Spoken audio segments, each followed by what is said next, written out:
Good evening, everyone, and welcome to tonight's committee meetings of Georges River Council. I will declare the committee meetings open at 6:01 p.m. The committee meetings will run consecutively and there will be a slight delay between each committee as the chairs and the managers of each committee meeting changes over. And the order of the meetings will be assets and infrastructure, followed by finance and governance, community and culture, and then environment and planning. We'll begin with the acknowledgement of country. I would like to acknowledge the Bidjigal people of the Eora Nation, who are the traditional custodians of all lands, waters and sky in the Georges River area. I pay my respect to elders past and present and extend that respect to all Aboriginal and Torres Strait Islander peoples who live, work and meet on these lands. Notice of live streaming. Staff and public are reminded that this meeting is being recorded for minute-taking purposes and is also being broadcast live to the public on Council's website in accordance with Section 5 of the Council's Code of Meeting Practice. The recording will be made available on Council's website. The Code of Meeting Practice. The order of business is as shown in the agenda, which has been made available. Staff and public are reminded that this meeting is open. Doors to the meeting room are to be left open unless the meeting moves into a closed confidential session, according to Section 14 of the Code of Meeting Practice. Only if the meeting moves into a closed confidential session will the public broadcasting of the meeting be suspended. Council's Code of Meeting Practice prohibits the electronic recording of meetings without the express permission of Council, and mobile phones must be turned to silent during the meeting. Now, we would not normally have a public forum prior to our committee meetings, but for those unaware, the New South Wales Legislative Council has disallowed the 2025 Model Code of Meeting Practice, which is what our current Code of Meeting Practice is based on. This code does not prescribe that public forums are held prior to committee meetings. However, following the committee meetings tonight, we have an extraordinary meeting of Council to rescind our current Code of Meeting Practice, which will have the effect of the last Code of Meeting Practice that we adopted in June 2025 being effective. So once this is rescinded and the June 2025 code is in place, we will be holding public forums prior to committees again. So based on the decisions of the New South Wales Legislative Council, we currently find ourselves bridged between two codes. And on that basis, a decision has been made to allow tonight's public forum to proceed. So we now proceed to the public participation on items on the agenda, and there are 3 speakers registered for tonight's meeting. I will remind the speakers that speakers have a 3-minute time limit. The first sound you hear indicates that you have 1 minute remaining, and at the second sound, please conclude your comments. Our first speaker tonight is Khalid Azer, speaking on EMB 02626, the Biodiversity and Foreshore Scenic Protection Area Planning Proposal, and Georges River DCP Amendment Number 7, Outcomes of Public Exhibition. If you please come to the lectern and you can press the button on the right-hand side, we'll turn the microphone on.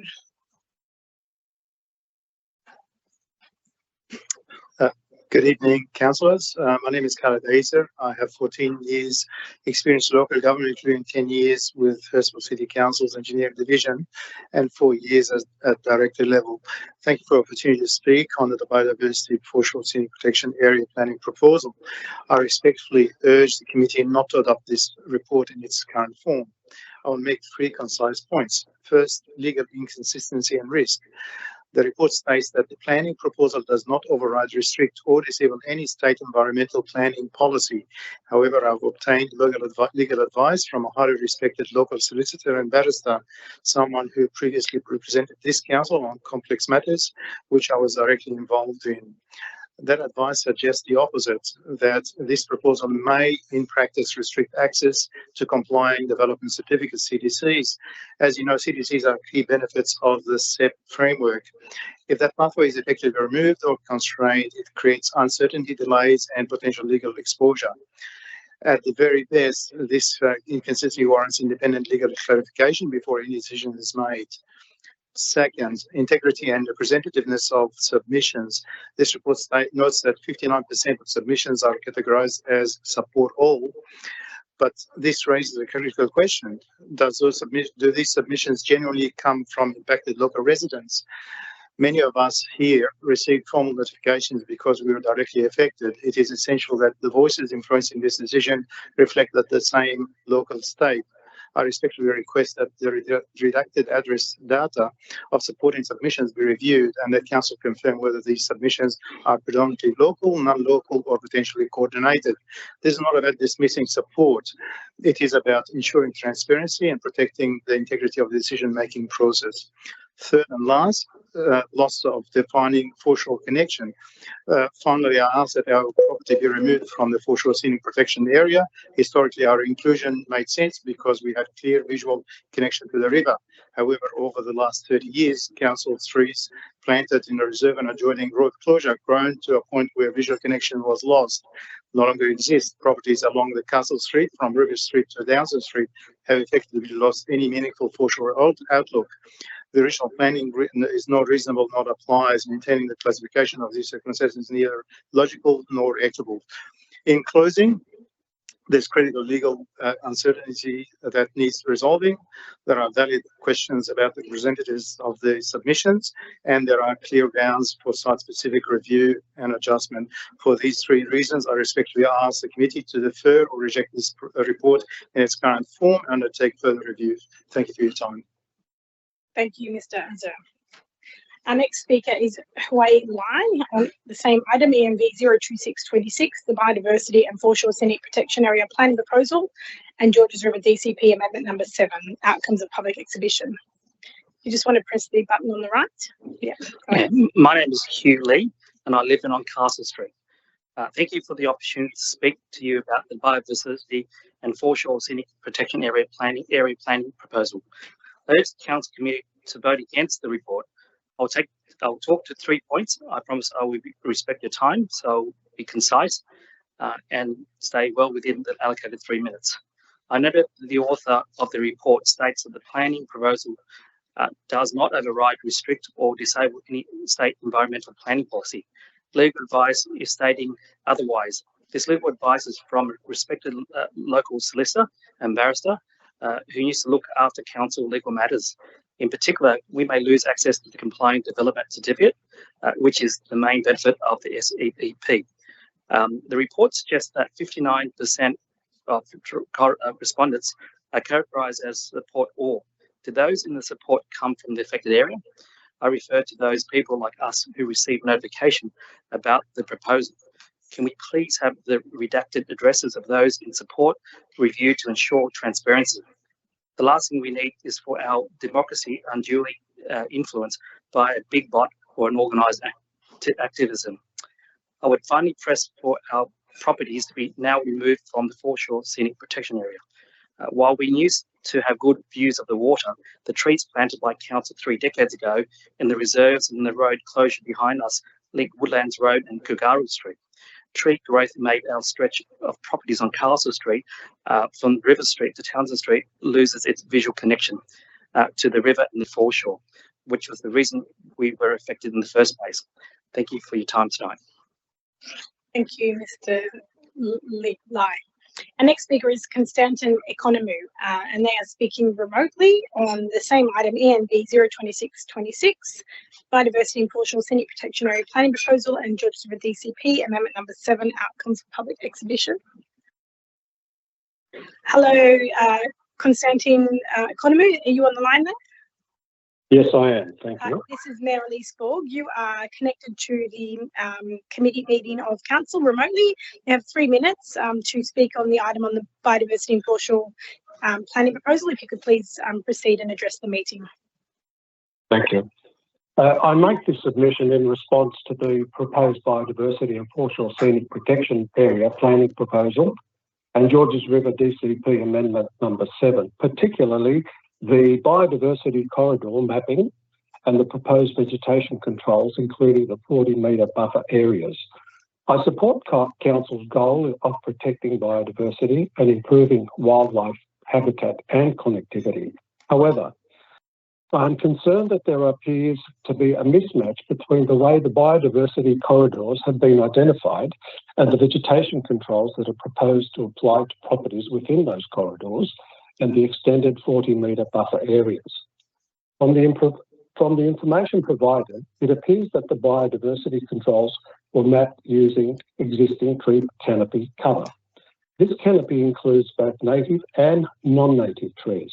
In other words, trees such as jacarandas, conifers, and other non-native species seem to have been counted as part of the canopy that helps create and maintain these corridors, particularly in our streets. However, the proposed DCP controls take a different approach. They require future planting within the 40-metre buffer areas to focus on native species and do not recognise the contribution that non-native canopy trees currently make to the corridor. This raises an important question. If non-native trees were considered valuable enough to help define the biodiversity corridor in the first place, why are they then excluded from the vegetation outcomes that Council is seeking to achieve? The current approach appears inconsistent. The corridor is being justified using a mixture of native and non-native canopy cover, yet the proposed DCP controls are based on a different standard, native only.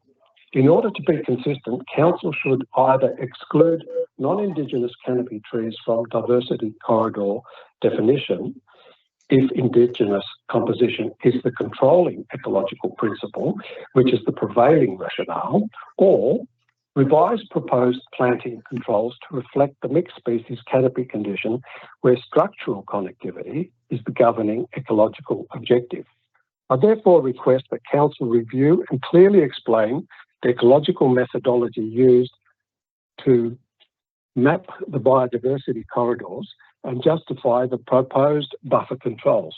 Council should demonstrate how the mapping and controls are based on the same ecological principles and amend the proposal where necessary to ensure it is transparent, logical, evidence-based and fair to affected landholders.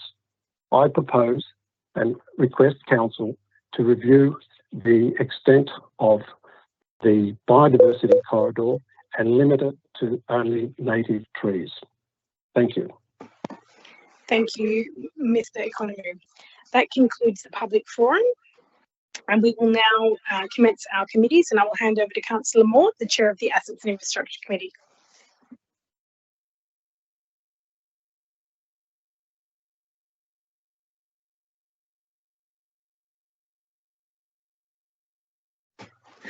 Welcome to tonight's meeting of the Assets and Infrastructure Committee meeting. I declare the meeting open at 6:12 p.m. Apologies. Excuse me, there are no apologies. I'll move on to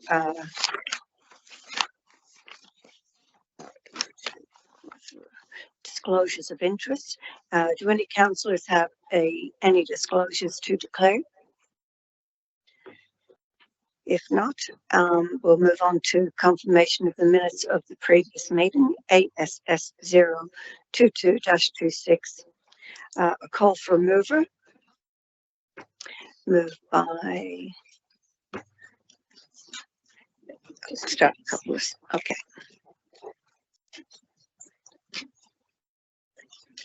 Seconded by Councillor Allison.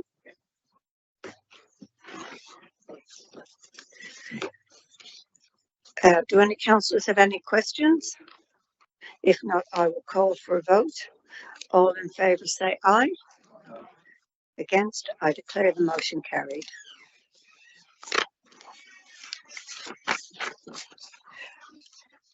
Committee reports, ASS 023-26 Capital Projects Update, June 2026.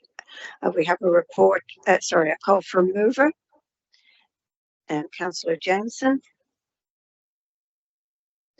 and seconded by Councillor Lansbury. Can I get a comment from the manager? Through you, Madam Chair. Councillors, good evening. This is a new monthly Capital Works update report that will identify some of the significant projects undertaken by City Technical Services.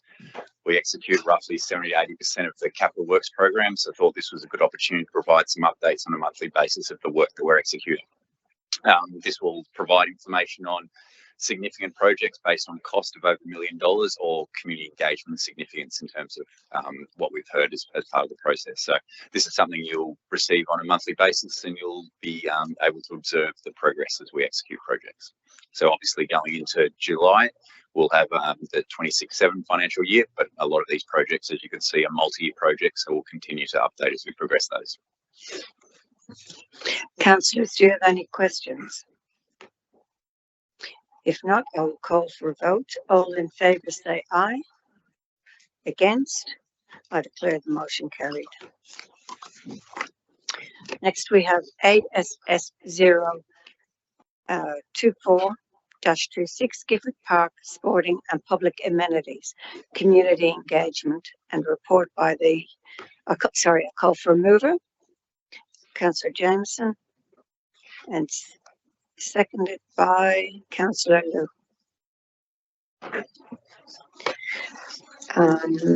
Do any councillor, I call for an overview from the manager, please. Through you, Madam Chair.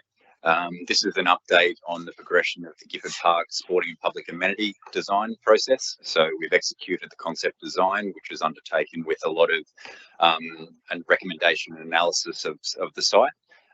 It's identified the location for that from what a concept design has been taken out for community engagement.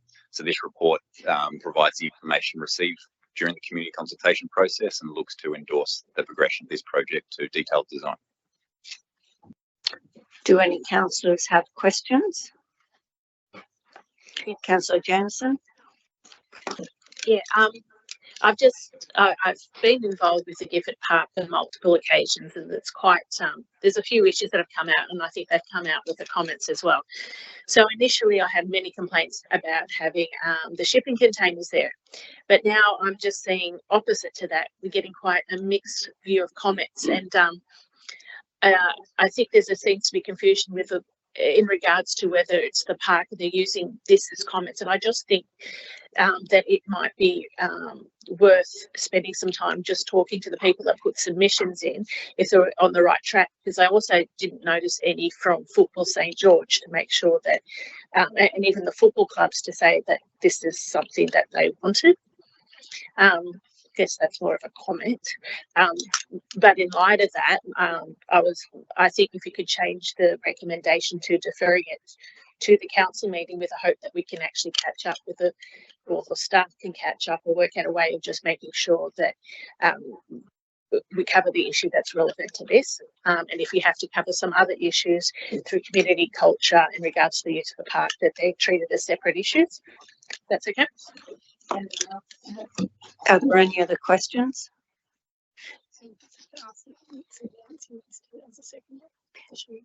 Councillor Liu, do you have any questions? No. Oh, sorry. Do you accept the deferral? Yeah, to the council meeting. Yeah, thank you. I will call for a vote. All those in favour? All against? Anyone against? I declare the motion carried. ASS 025-26 Jubilee Stadium Eastern Toilet Block Capital Project Scope Change. I call for a mover.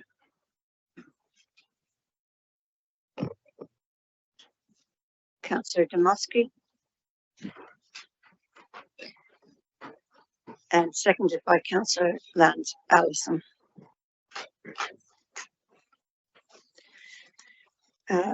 Can I have an overview from the manager, please? Yeah, through you, Madam Chair. So Jubilee Stadium Eastern Toilet Block is currently included in the 24-25 and 25-6 Capital Works program with the aim to design and then redevelop the existing toilet block in the northeastern corner of the Jubilee Stadium precinct. Following further investigations and consideration in line with the draft Jubilee Stadium precinct plan of management and master plan for this area, which involves the redevelopment of that corner of the oval in a potential community centre and replacement toilet precinct.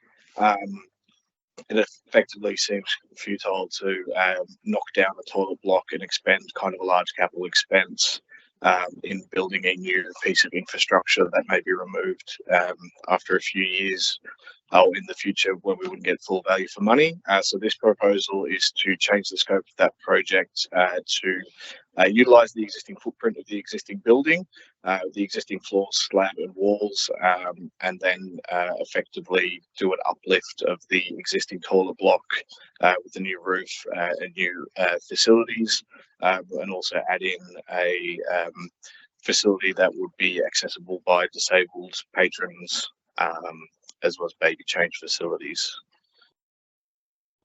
Thank you. Do any councillors have questions? Councillor Lansbury. Thanks, Madam Chair. Through you. I'm just a bit confused about this item because it's been on the books for quite some time, and my understanding was it was going to be redeveloped and expanded upon, but obviously it kind of slipped through the cracks during the master plan process, I'm thinking, sort of, or it, I mean, obviously with the master plan, it's not definite. It's, you know, a vision as such. But so what we're proposing here is to not demolish it and expand it. We're going to refurbish the existing one to sort of make it up to standard until we reach that stage of the master plan. Is that right? Okay. Do we have any other questions? If not, I will call for a vote. All those in favour say aye. Against? I declare the motion carried. Next we have ASS 026-26 footpath, proposed footpath East Street, Blakehurst, a report by the Manager of Assets and Traffic. Do we have a report on that? Okay. Sorry, I'll call for a mover, which is Councillor Lansbury. And seconded by Councillor Lowe. Madam Chair, sorry, I'd like to make an amendment.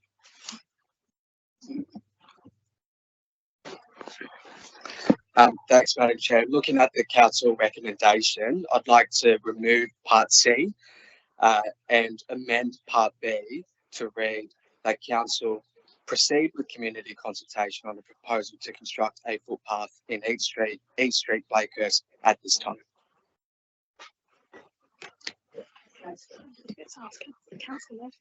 Yeah, Councillor Lansbury, do you accept? No. Okay, can you call for a second? I'll call for a seconder for your for the amendment. Right, hold on. That's the council. Hold on, wait.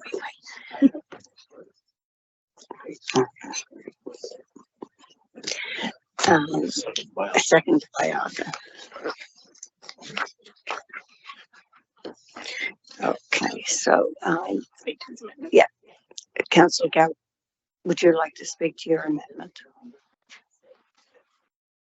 I'll be very short and direct, Madam Chair. Look, Madam Chair, this time last year we heard from residents of Blakehurst, of the suburbs of Blakehurst and Connors Point about the lack of footpaths. It's been about a year and they deserve some action and they deserve some outcomes from council. These are long-standing issues. We all know about the lack of footpaths in these areas. We heard from residents and I do not accept and I'm not comfortable voting on any recommendation that says we're not going to do anything at this time. Residents have proposed common sense solutions to these issues and our job is to listen to them and act on their behalf. Thanks. Councillor Arthur, would you like to speak to the motion? Right, Madam Chair. Do we have any speakers against? Councillor Lansbury. Thank you, Madam Chair. Once again, I'd like to thank Councillor Gow for his interest in Blakehurst Ward, even though he represents Cobra Bay Ward. I think the report by the council officers is fairly self-explanatory. The motion called for a feasibility study. It's really not feasible. Not every location is able to accommodate a footpath. This is one of those locations that is not possible. On the western side of the street, the driveways are far too steep. On the eastern side, where the feasibility study was conducted came back to say that it's really not feasible. I think that's fairly straightforward. I think what is possibly of more interest in the report is that it identifies 19 other locations that might be a higher priority. So I'm wondering if perhaps is that information available to us as councillors somewhere, or would I need to move an amendment to actually have access to it? Through the chair, I can answer. That 19 high priority locations is what's included in our new footpath program for next year. So it would be part of the briefing pack for the capital works program that would have been listed in there. Yeah. Yeah, so I think I'll just leave it at that. I think the council officer's report is fairly straightforward, explanatory. I know that you're championing for the residents of Blakehurst Ward, but once again, Councillor Gow, you do need to rely on some of the expertise that the council officers have provided to us. It's not the sort of situation that the community may say they'd love to have a footpath there, but if it's not feasible, it can't be done. Okay. So I will call for a vote on the amendment. I'll go around the room, please.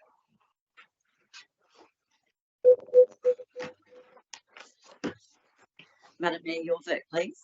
Against. Councillor Mort, Against. Councillor Allison, Against. Councillor Ancelotti, For. Councillor Arthur, For. Councillor Demoski, Against. Councillor Gow, For. Councillor Hayes, For. Councillor Jamison, Against.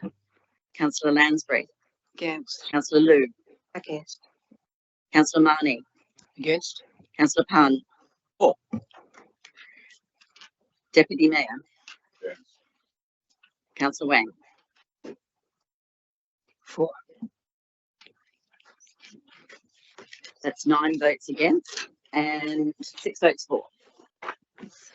I declare the motion lost and the amendment lost. So we revert back to the original motion as moved by Councillor Lansbury and seconded by Councillor Liu. I call for a vote. Ms McKinley? Madam Mayor. For. Councillor Mort. For. Councillor Allison. For. Councillor Ancelotti. Against. Councillor Arthur. Against. Councillor Demoski. For. Councillor Gow.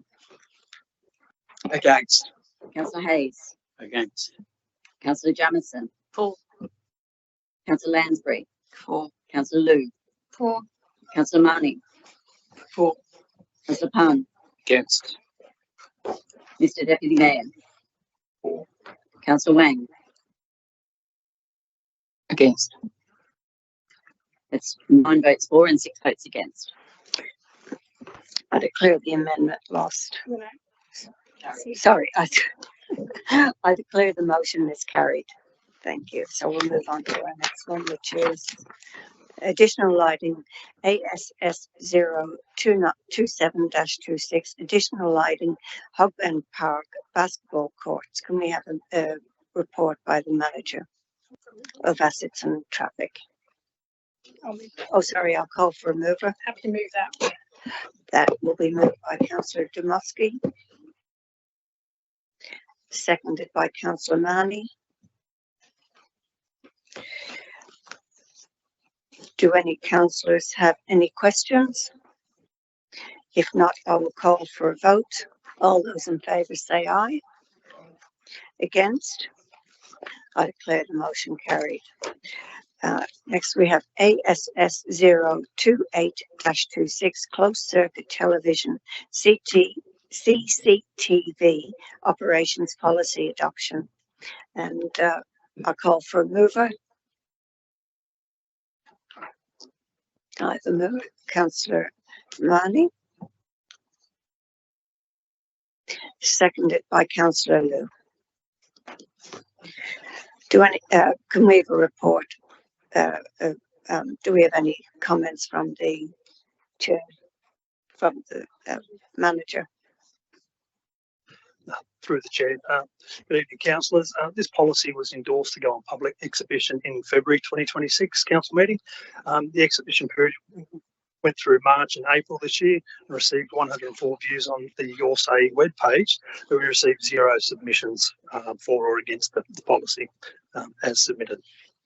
Thank you. Do any councillors have questions? If not, I will call for a vote. All those in favour say aye. Against? I declare the motion carried.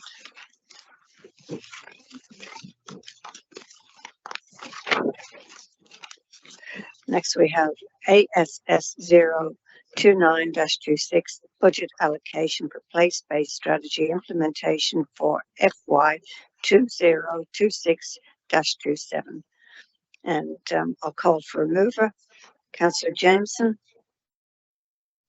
and seconded by Councillor Allison. Can I have a overview from the manager? Thank you. Through you, Madam Chair. Council is currently in the process of developing a place-based strategy, which we're hoping to present to Council in the coming months. As part of obviously the upcoming capital works program for next year, we obviously want to start works as early as possible. So therefore, we're bringing this report forward to propose our current works program for the 26-27 financial year. As part of the broader concepts of the place-based strategy, we currently have a lot of local level parks in our LGA. There's also neighbourhood parks and regional parks. We're looking at uplifting the number of regional parks within our LGA and kind of reducing the overall number of local parks because it'll assist with operational burdens over time. So we've put together a program of works which will include upgrade works at Pole Depot Park and Ruby Wing Reserve, while continuing our work at Cars Bush Park Play Space, which is already identified in the capital works program. Councillors, do we have any questions? If not, I will call for a vote. All those in favour say aye. Against? I declare the motion carried. Be there no further business in the Assets and Infrastructure meeting. I'll declare the meeting closed at 6:31 p.m.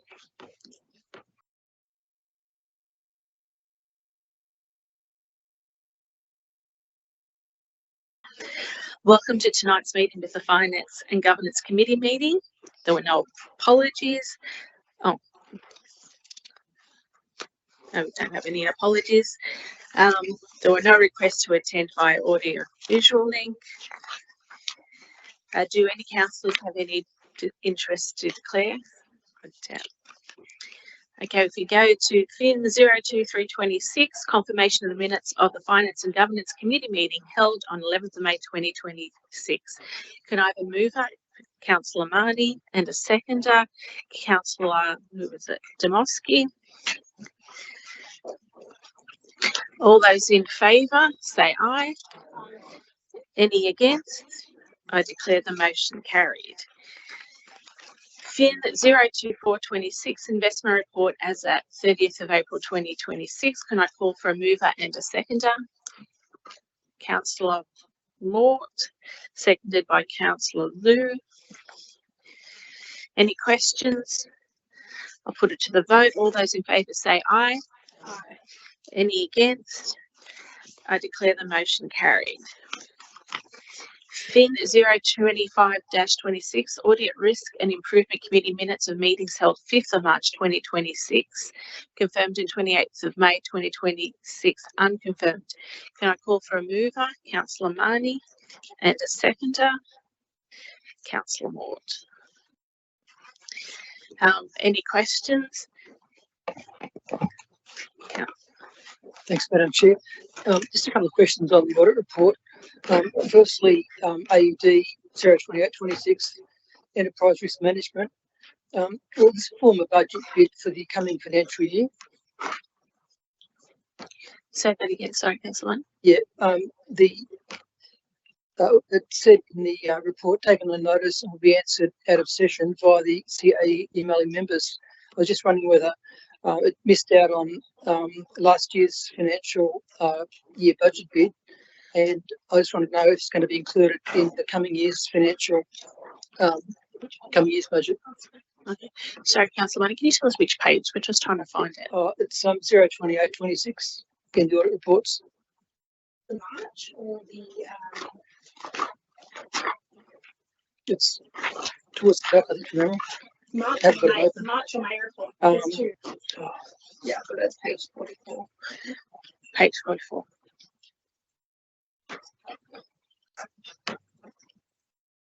Yeah, I'm confirmed. Yes, please. Yep. Through the chair, I would assume that the budget bid, they always put it in, but it is competing against other ones. So if council is concerned, we can provide some more information to consider at budget time. We do look at it from a risk point of view, and it's generally, we look at the high risk items first. As cybersecurity, there is a lot of things we can do, but it does come at a cost and potentially other implications. So we look at the high risk items and work backwards from there. But that bid, we can provide more information specifically on. Does that answer your question about? Yeah. Got a question, if that's all right. Sorry, just that I've got it. Sorry, Councillor Marnie. You're talking about 2826? That's it. Okay. Okay. All right, I've got that. Thank you. Yep. Any other questions? Yep. Thanks, Madam Chair. Same item, AUD 03826, internal audit actions, VPA policy. Will reports, findings on planning agreements and the actions of DPHI be presented to council?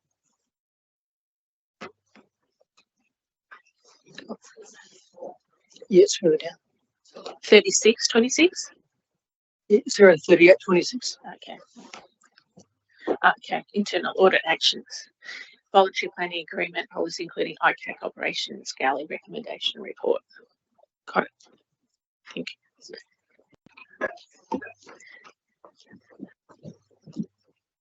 Through the chair, I understand that it's reported through the ARIC committee and then reported up. So if council wanted a specific report, I assume they can ask for it. But I don't think there is a separate report that comes to council. It comes via the minutes and the ARIC reviewing and monitoring and providing that assurance to council that it's undertaking it on their behalf. Thank you. I've got one last question, if that's all right. Go for it. Yeah, thanks. Will the state government's new planning avenues such as TOD, SSD and LMR have any effect on the handling of VPAs? Oh, that's over there. You through, Chair. Not that we're off, but I'll take that on notice and provide a response. Okay, thank you. That's all. Sure. I just had one question. Thank you, Councillor Money, which is a bit different. I can't remember where I saw it, but we're talking about the budget and that the capital budget and that there's some sort of reduction. What's the risks with the capital budget not being completed? Through the chair, I think there's always a target. So the budget every year is set. It's what we likely aim to achieve from a financial sustainability, but also a capacity point of view. I believe there was a capital program update as a separate item, which is probably better that the director comment, but we always are aiming to what the budget and the team's capacities are. So it would probably be specific risks if they're deferred or delayed, would be better to talk in isolation to those. Okay. Recommendation. Thank you. Any other questions? If not, I'll put it to the vote. All those in favour say aye. Aye. Any against? I declare the motion carried. There being no other business on the agenda, I declare this meeting closed at 6:40 p.m.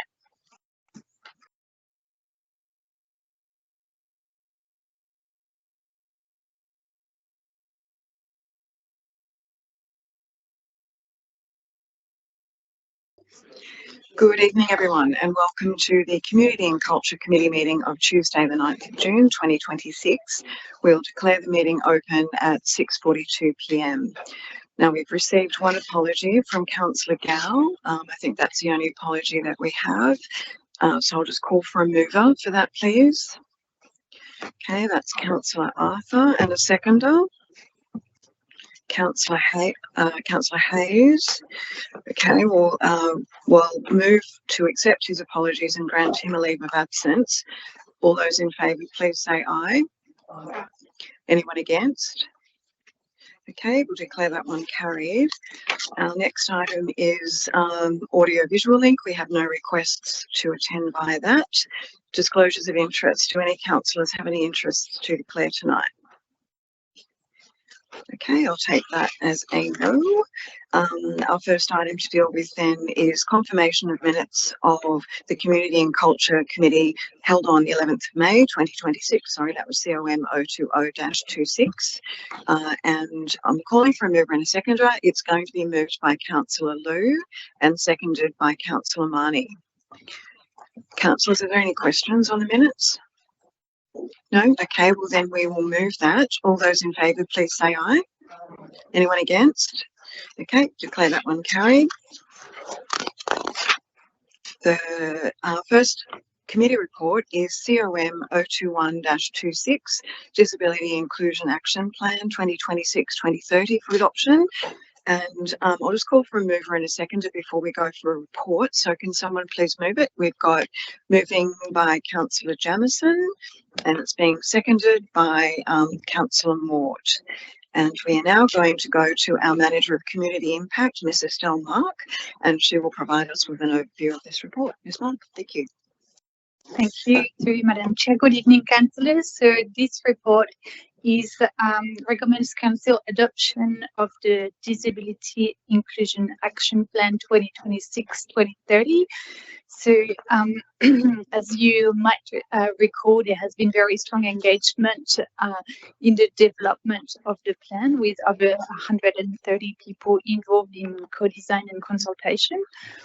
So the plan was put for public exhibition for 28 days, and as a result of strong engagement, we have had limited minor feedback on the exhibition. So the updates really focused on improving clarity of the document, clarifying the outcomes, and enhancing readability.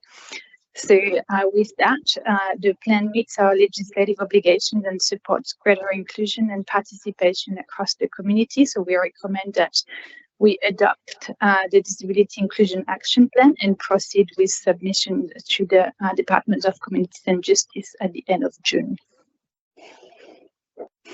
Great, thank you, Ms. Mark. Councillors, do we have any questions on this report? No? Okay, I'll just make a couple of comments if I may. I think it's a very comprehensive report. The engagement with quite a lot of stakeholders in varying capacities seems pretty solid. So I think as a council, we're very proud to put this forward for adoption. So if there is no more discussion on this, I will call for the motion to be moved. All those in favour, please say aye. Anybody against? Okay. Sorry, let's declare that one carried. And we'll move on to our next item, which is COM 022-26, the report of the Georges River Council Sports Advisory Committee meeting held on the 14th of May 2026. And before we go to any comments on that, we'll call for a mover, and it's being moved by Councillor Dmowski and seconded by Councillor Mort. Thank you both. Director Dodd, do you have any comments to make on this? It's through you, Madam Chair. Just that obviously we had all our regular standing agenda items around the capital works update, Cars Park Pool, and an overview of the portfolio, but just drawing your attention to two of the reports that has had a lot of progress. So there was a previous council resolution around promoting safety and respect in local sport, and it was great to have an overview from Football St George around their new framework that they've put together, the Good Game framework, which does recognise positive behaviour on the field as opposed to trying to, I guess, penalise negative behaviour. So it's the first of its kind, and we think it's a great step from the association. We've done a lot of work with Bayside Council, St George Police Area Command and Football St George on putting together a bit of a program with some awareness training and workshops that we've done as well as part of that. So that was a great overview on the night, and I'd encourage anyone to have a look at that report if they're interested. And the other one was around Lux Lighting. So a further report will be coming to the Assets and Infrastructure Committee about our sports field Lux Lighting. However, there is a report in that paper around the consultation feedback from both the Sports Advisory Committee and the community. So I think we had 1,200 residents respond to that Your Say, which was excellent, prioritising which fields they would like to see get upgraded first, and more, not which field, because obviously they all want their own fields if they're playing at that particular location, but more what process we would undertake and what matrix we would assess, like a criteria that we would assess it against, so that there was a formula involved. So yeah, there's just two reports that were, I guess, topical and have been long awaited in the community. Thanks, Mr. Councillors. Councillor Jamieson.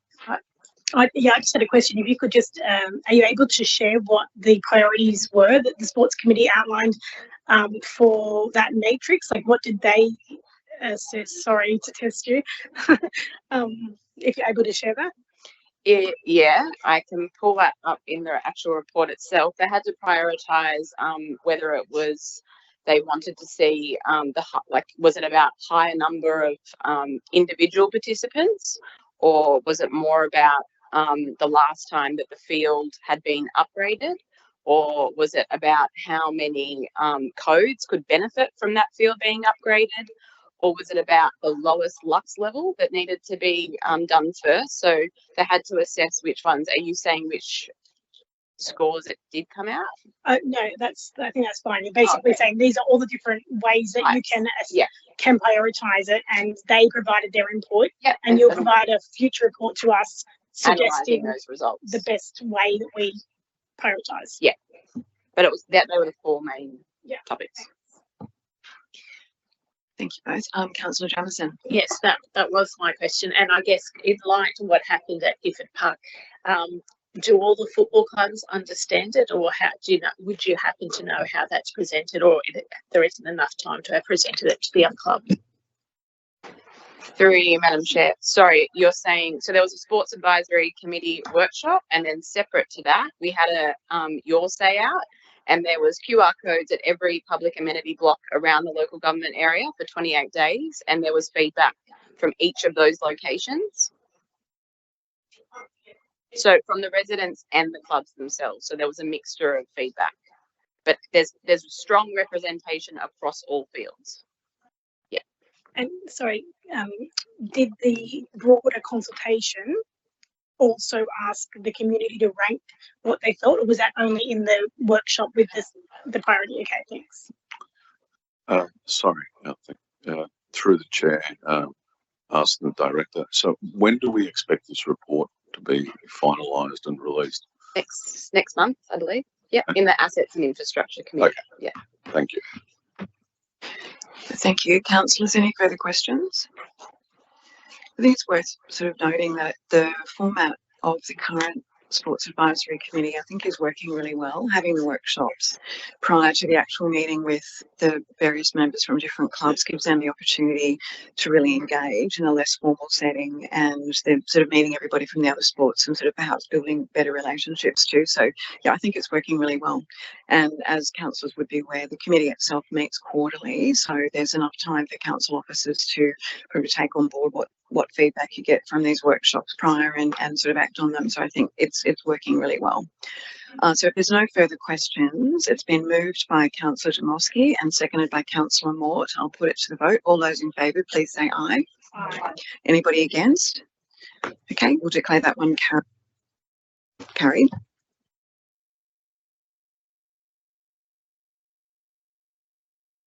Our final report for this evening is COM 023-26, future updates to event grant guidelines.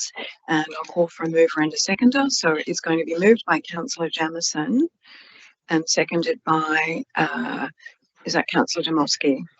Yes. Okay, the names are sort of changing. So now we're going to have another report from our Manager of Community Impact, Mrs. Stelmark, and she'll provide us with an overview of this report as well. Thank you. Thank you. So this report is really just for noting. It highlights the strong demand we're continuing to see for our event grant program, with the value of their funding request actually increasing by 88% just over the last year. So it's a really positive sign. It shows the program is really valued by the community, and there is a growing ambition in our community events, but it also puts pressure on our budget. So under the current guidelines, we are allowed to partially fund events, but we haven't done so until now. So we just wanted to share it's more of a communication first step that the guidelines are reviewed every year anyway. And the upcoming review will strengthen the guidance to help event applicants better understand the criteria and the requirements for funding. So we're really aiming to provide clear direction around funding priorities and processes to make sure we're achieving the best possible outcomes for the communities. So we will communicate with all the applicants from the past 3 years, as well as providing information online and workshop to support them in preparing and delivering their events. And we just wanted to let you know this is what's happening, and this is really a first step under a broader review that is currently happening at Council of all our financial assistance programs. So there might be more changes coming, impacting the whole grant processes. Thank you, Ms. Mark. So basically, the demand is increasing, and so you need to refine it to try and address that in the best possible way. That makes sense. Councillors, do we have any questions at all on this item? No? If that's the case, then we'll put it to a vote. It's being moved by Councillor Jamieson and seconded by Councillor Dmowski. All those in favour, please say aye. Aye. Anyone against? Okay, we'll declare that one carried. And as that is our last item for this evening, we'll close the meeting at 6:55 p.m. Thank you everyone for your attendance, and thank you to our council officers and staff for putting together the business paper. Thank you.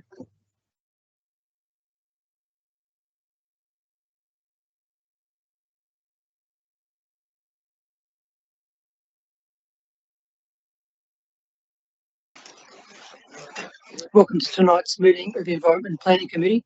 I declare the meeting open at 6:57 p.m.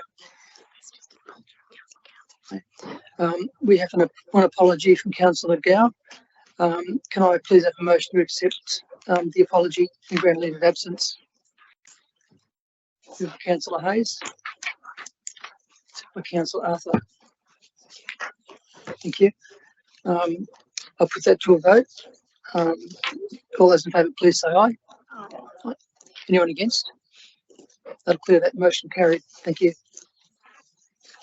There was no request to attend the meeting by audio visual link, and a few disclosures of interest. Mayor Councillor Borg has submitted a non-pecuniary interest in ENV 02626 biodiversity and forestry planning, scenic protection area plan proposal, and GRDCP amendment number 7, Acland public exhibition. Public parked and opposite principal place of residence is proposed to be added to the FSPA. The Mayor will partake in any deliberations on this matter and will remain in the meeting and participate in the consideration and voting on this item. Councillor Allison has submitted a non-significant non-pecuniary interest also. Same item, ENV 02626. For the reason that his property is located within the current FSPA, Councillor Allison will partake in any deliberations on this matter and will remain in the meeting and participate in the consideration and voting on this item. I have one as well, special interest disclosure. Some item ENV 02626. For the reason that my property is relocated within the current forestry scenic protection area, I will partake in any deliberations on this matter and remain in the meeting and participate in the consideration and voting on this item. First item is confirmation. Sorry, any further disclosures? I make same. Yeah, Councillor Ware. I make same disclosure of interest for the same item. That's a special disclosure, or? So yeah, we used to do the special one. So now you are doing non-securitives and the non-procurement because we are in the same position, right? So I'm fine either way. So Yeah, so which one would you like to lodge? I do the same as you. So Councillor Wang is going to lodge special interest disclosure for the reason his property is located within the current FSPA. Yeah, thank you. So Councillor Wang, you send that through to the staff? Yes, I am doing. Thank you. Thank you. Right. First item is confirmation of minutes of previous meeting, which was the minutes of the Environment Planning Committee meeting held on 11th of May 2026. Can I call a mover? Councillor Lansbury, seconded by Councillor Allison. Okay. All those in, any questions on the minutes at all? Okay, if not, I'll call for a vote. All those in favour, please say aye. Anyone against? I declare that motion carried. Thank you.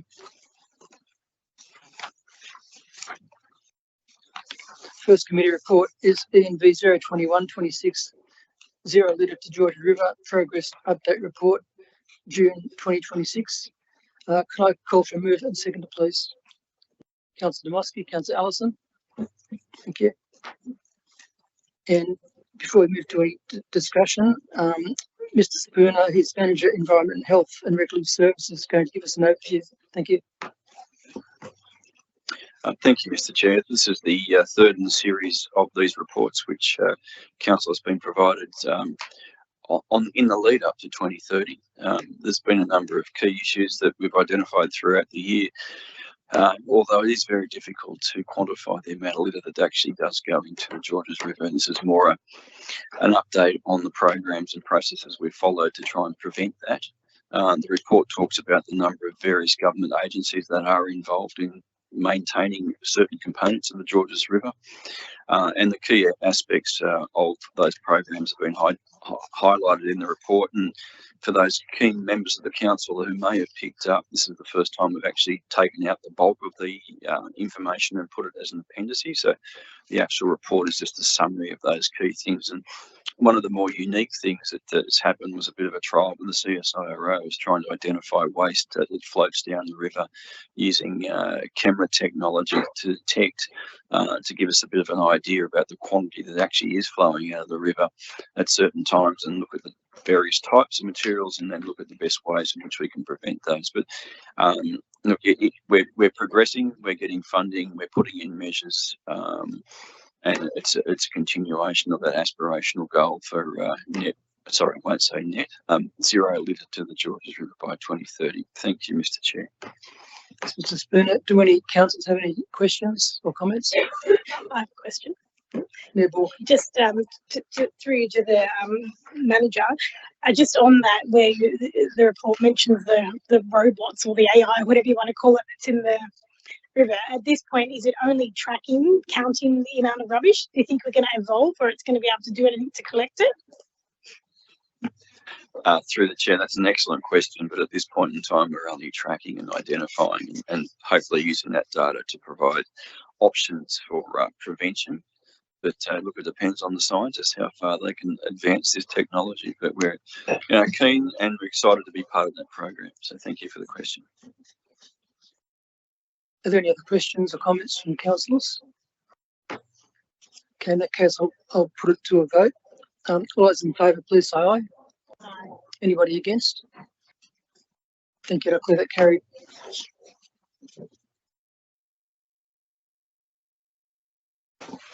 The next item is ENV 02226 Cooks River Alliance membership consideration. Could I get a mover and seconder for that, please? Councillor Allison and Councillor Mort. Thank you. And before we go to any discussion, Mr. Spooner is going to give us another report on that item. Thank you. Thank you, Mr. Chair.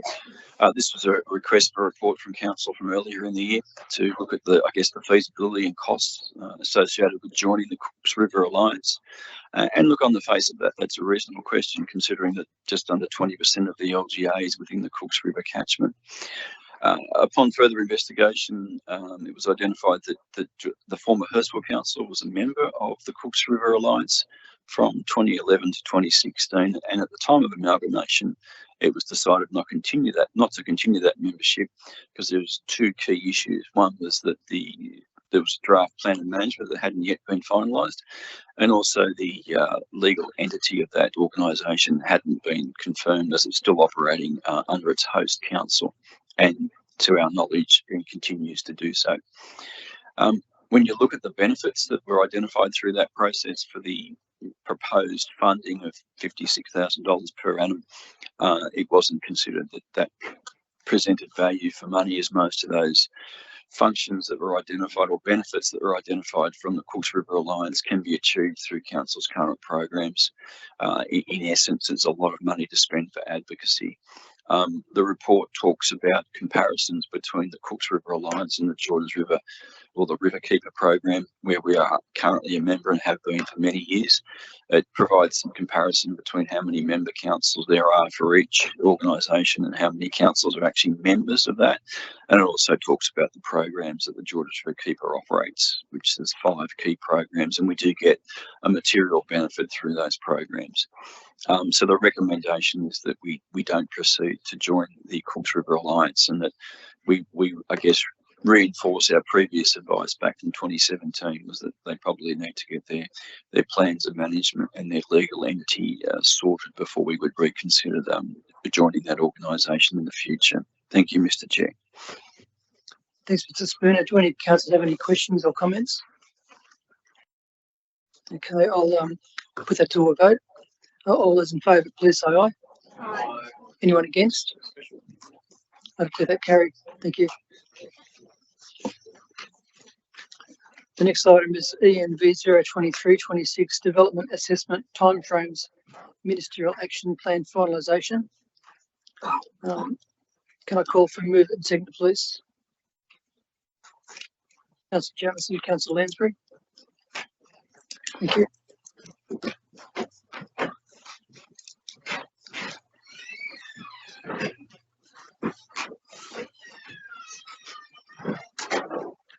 And before we go to the discussion, Ms. Griffiths, who's the Manager of Development Building, is going to give us an overview. Thank you.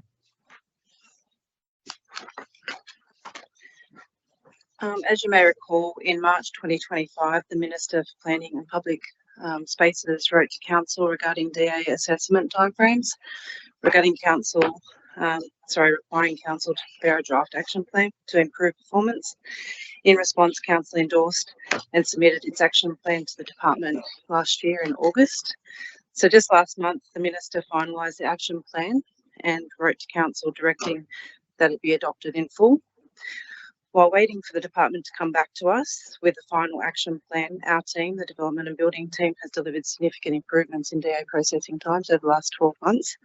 So we met with the department last week and we'll continue to meet with them monthly for the next 3 months to provide updates and confirm that the outcomes of the action plans are being achieved and that we're on track with the Minister's expectations. Thanks, Ms. Griffiths. Do any councillors have any questions or comments? Councillor Punn. Thank you. Thanks for that update. I was curious, and I saw there was the implementation of IT systems. I was curious and wondering if you could detail councillors about the implementation of IT systems to further effect of what I assume is a speedier DA process. Thank you. Through you, Chair, the IT system update is probably a bigger, broader project for Council, but the system that we have at the moment, we're making small changes just to make it simpler and easier for the internal staff to do their jobs properly, but the bigger upgrade is probably a bigger, broader Council issue. Yeah, and just reflecting on some experiences that I have heard from residents in which I think their applications may have been trapped in 2 systems. So curious to understand if doing so would solve that issue and help towards doing that. Are you able to detail what type of system you're moving to or planning to, or and what beyond the time frames that involves? Through you, Chair. it's not necessarily trapped between the two systems. There's a planning portal and then council's internal system. So there definitely are different systems at different councils that speak better to the planning portal and it's more integrated. But in terms of processing applications, what we're doing right now and getting to applications really quickly, responding to customers and meeting the minister's expectations, is not going to be too held up by the system. Obviously, it'll be a lot smoother once we update our systems, but we can still do our job. Thank you. Yeah. Thank you. Are there any more questions or comments from councillors? Okay, in that case, I'll put it to a vote. All those in favour, please say aye. Aye. Anyone against? I declare that carried. Thank you. The next item is ENV 02426 Department of Planning, Housing and Infrastructure's exhibition of 2 proposed pathways to assess homes in 50 days or less. Council submissions. Can I call for a mover and seconder on that report, please? Councillor Lansbury, Councillor Allison. Thank you. Oh, sorry. Yep, okay. Councillor Lansbury, Councillor Mort. And before we go to any discussion, Mr. Harrington from the staff is going to give us an overview. Thank you, Mr. Chair. So, as detailed in our report, the Department of Planning, Housing and Infrastructure have released 2 proposed policies for public exhibition. The first is an explanation of intended effect regarding variations and changes to complying development. And the second is a discussion paper relating to low-rise housing reforms and targeted assessment. The department is stating that these 2 new approval pathways will help to enable the assessment and determination of homes in 50 days or less. While staff are generally supportive of delivering housing faster to the community, a number of concerns have been identified and detailed within our submission, along with constructive feedback for the department to consider. Worth noting is the variations and changes to complying development is an explanation of intended effect. So it's closer to a draft policy, and the department are looking to implement that sort of in the short term over the next few months, whereas the second exhibition document for the low-rise housing reforms and targeted assessment is a discussion paper where the department are more or less just opening it up and saying this is what we're thinking about doing, what are people's thoughts on that. Relating to the variations and changes to compliant development, council staff have identified a number of technical and strategic concerns with the policy that's detailed in our submission. The other issues relate to resourcing and the assessment timeframes and the fees and cost recovery associated with the proposal. So it's the department are proposing there's a 10-day deemed approval period where council essentially has 10 days to assess a variation certificate, and after 10 days it's deemed to have been approved. And the fees that council proposed to be able to collect for these applications would be $456. So how that's managed by existing resourcing and staff is a concern. So if there's any other questions, happy to answer them. Thanks, Mr. Harrington. Do any councillors have any questions or comments? Councillor Lansbury. Thanks, Mr. Chair. More so just a comment. Thank you. I think it's a really comprehensive submission, and it's like a very dense topic. A lot for us to get our heads around in a few short days that we've actually had it, but I think it's really well written. I have to say I found a couple of typos somewhere, and if I can send it to you on page 138. And just a couple that I haven't read every single word of it, but those 2 jumped out at me, and I think it's important that for the context of it. So yeah. Can Councillor Borg, Mayor Borg, sorry. Thank you. I want to say thank you to the team for representing our community and putting this submission forward. We know that we hear a lot of concerns in our community about compliant development projects. I just want to see if I can articulate what I think in layman's terms this is doing, and if I could get you to make a comment on whether I've understood it correctly. So we have a CDC, compliant development process, which is effectively if you have a development that meets, it complies with all of the requirements, you can go down a CDC pathway because you comply. If you don't comply, you have to go for a DA and get a merit-based assessment.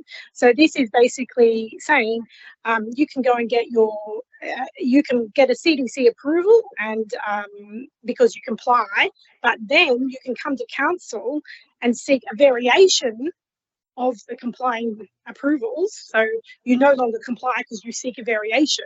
And if council does not respond to that within 10 days, you're getting a tick of approval already on that basis. So I just want to understand, would like to have a comment from the director or the manager if that is the correct understanding of this process. Through you, Mr. Chair.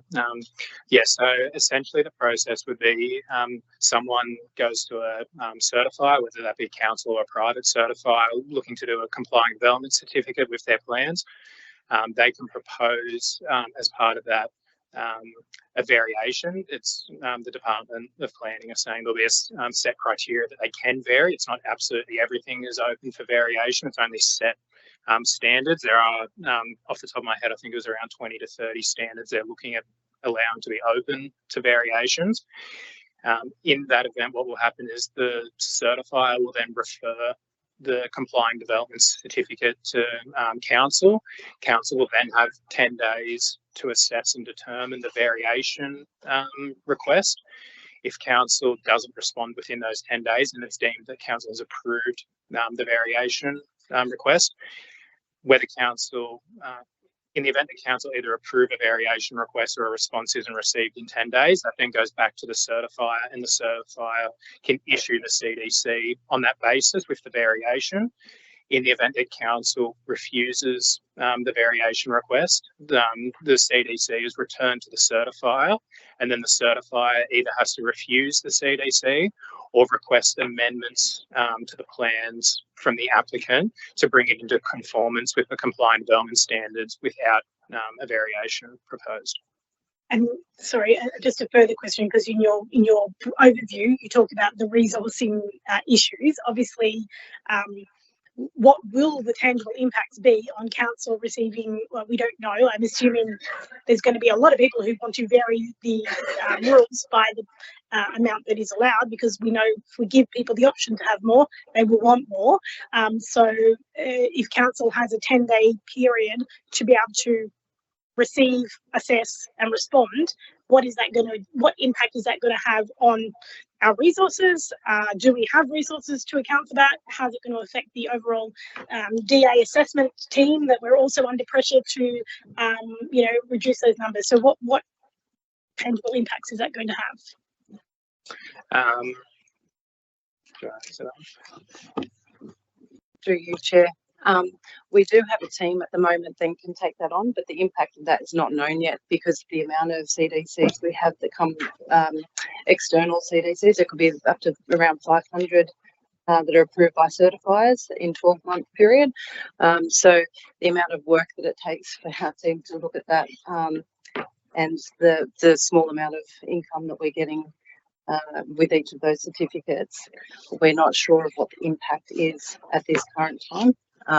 Time will tell, but we'll do our best because it's been lumped on us without really much consultation. Sorry. Yeah. If I may add to that, the reality is that there will be some reprioritisation where our resources go, because the balance of we don't know what variations will be submitted and we have to deal with straight away. Because if there's a lot of them, they have detrimental impact to each development site, neighbours, then it's more than likely they're going to have to make a decision to prioritise how we respond to that in the short term, as opposed to the DAs that are business as usual and where all the other staff time goes. As Ms. Griffith says, we're not exactly sure of the impact, but if it's quite detrimental, we will be making some calls as to where the resourcing goes. We're in a good spot capacity-wise, so I agree with Ms. Griffith, the short term, not too concerned, but very wary of the detail and the impacts of what may be coming the community's way. And could you just give us an overview again of the timings of this one? I think you said that this is much further developed because they've put the proposal out. So is it out for consultation now? Obviously, that's why we're writing a submission. And can the community write submissions if they feel strongly about this as well? Through you, Mr. Chair.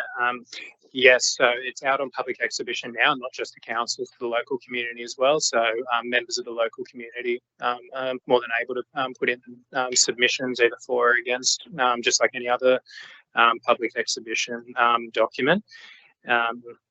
In terms of implementation, although a final date isn't known, and that could be there's potential for it to be sort of sped up or delayed depending on how the public exhibition goes.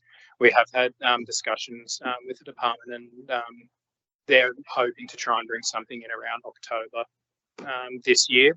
Whether that is delivered or not remains to be seen, but it is something in sort of the, I'd probably classify that short term that they're looking to bring in. And sorry, do you know off the top of your head when the exhibition closes? If not, we can take that on notice and I can look it up.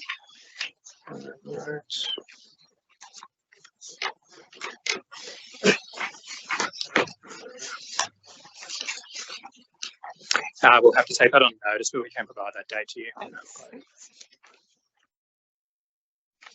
That's it. Thank you. I just wanted to say thank you for putting the submission forward on behalf of our residents.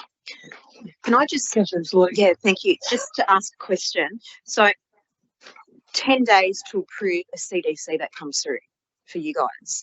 So then if no, have I, Happy to respond through you, Mr. Chair. So under this process, council would only be assessing the proposed variation, not the entire CDC.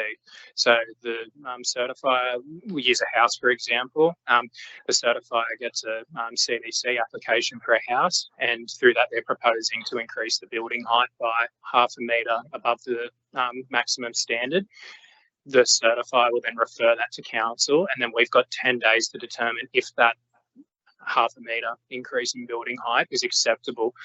The rest of the assessment of the building remains with the certifier, and council aren't able to weigh in or undertake an assessment on the development as a whole. Our assessment would be restricted purely to the variation or variations proposed. Thank you. Are there any other questions or comments from the councillors? Okay, I'll put this to the vote. All those in favour, please say aye. Anybody against? I'll clear that carried. Thank you. The next item is EMV 02526 endorsement of Hurstville Golf Course Clubhouse planning proposal for finalisation and adoption of amendments to generic plans of management, sports grounds and general community use. Could I call for mover and seconder, please? Councillor Mort, Councillor Lansbury, thank you. Before we go to discussion, Mr. Osti, Manager Strategic Planning, is going to give us an overview. Thank you.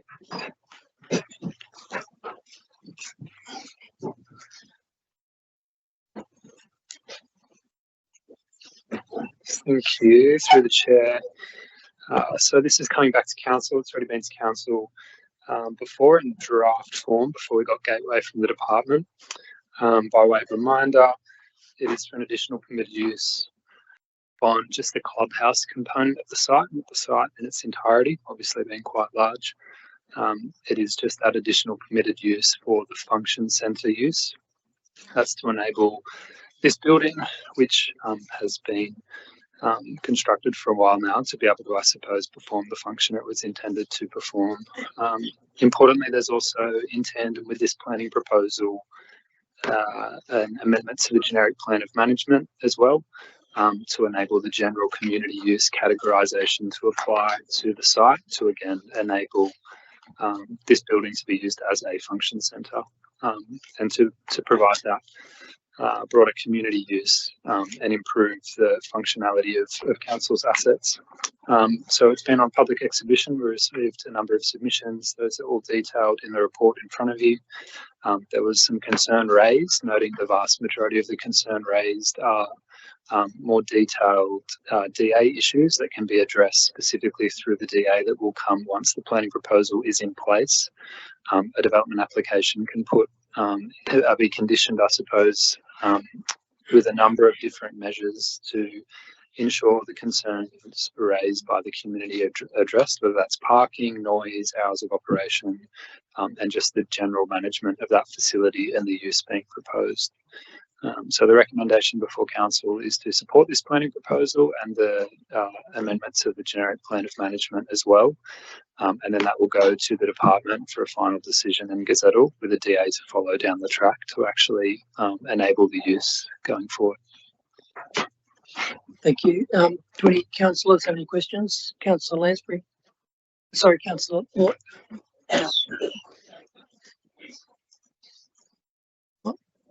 Any councillor, any questions or comments on that report? Okay, I'll put it to a vote. All those in favour, please say aye. Division chair. Yeah, maybe if you do. Yeah, if we can just go around the room, please, for that vote, Ms. McKinley. Madam Mayor, For. Councillor Marnie, For. Councillor Allison, For. Councillor Anzalotti, For. Councillor Arthur, For. Councillor Demoski, For. Councillor Hayes, For. Councillor Jamison, For. Councillor Lansbury, For. Councillor Liu, For. Councillor Mort, For. Councillor Pung, For. Councillor Stratokopoulos, Councillor Wang, For. 14 votes for. Thank you. Declare that carried. The next item is ENV 02626 Biodiversity and Foreshore Scenic Protection Area Planning Proposal and GRDCP Amendment number 7 Outcomes of Public Exhibition. Can I call for a mover and seconder on that report, please? Councillor Demoski, Councillor Allison, thank you. And before we go to any discussion, Mr. Osti is going to give us an overview. Oh, sorry, Ms. Quinn. Thank you. Thank you, Chair, through you. So this report presents the outcomes of the public exhibition that occurred for the proposed biodiversity and forestry planning controls, which comprise of both the planning proposal and the associated DCP amendment. The proposed changes respond to identify gaps in the current planning framework, particularly around biodiversity protection and visual landscape values along the foreshore. It also recalibrates lot size, floor space ratio, and landscape area requirements in the selected parts of the LGA, which is the foreshore localities, in response to community requests that we have heard previously, which call for better protection of the valued green and leafy character. We received over 180 community submissions during the exhibition period, and the majority supported all aspects of the proposal. All submissions have been individually reviewed and provided in attachment 1 as summarized, and they have been individually considered. And the consideration then go on to inform the final recommended approach in this report. In summary, the item now seeks the committee's consideration of the post-exhibition outcomes, which includes submitting the planning proposal in its current state without any amendments to the Department of Planning for finalization and plan making, as well as adding the clarification on vegetation management plans within the DCP as a post-exhibition amendment in response to submissions. Overall, the report supports improved environmental outcomes while providing clearer guidance for future development in these foreshore localities. Thank you. Thanks, Ms. Quinn. Do any councillors have any questions or comments? Councillor Wayne, thank you. Thank you, Mr. Chair. First, I have a question through you to the manager. So you mentioned that as part of this public exhibition, we composed every submission. So I myself, I have made a submission. So I didn't seem to have seen the response to my submission. Is that something you can elaborate? I'm happy to answer that through you, Mr. Chair. So all submissions, they have been summarized to ensure anonymity to protect our submitter's identity, and these are all provided in attachment 1 to the report. So you'll see that there are over 180 line items. So submitters are able to identify their submission based on the content of the summary as well as the date of which the submission was received. That might be an easier way to identify your submission, as well as next to every submission there is an individual response.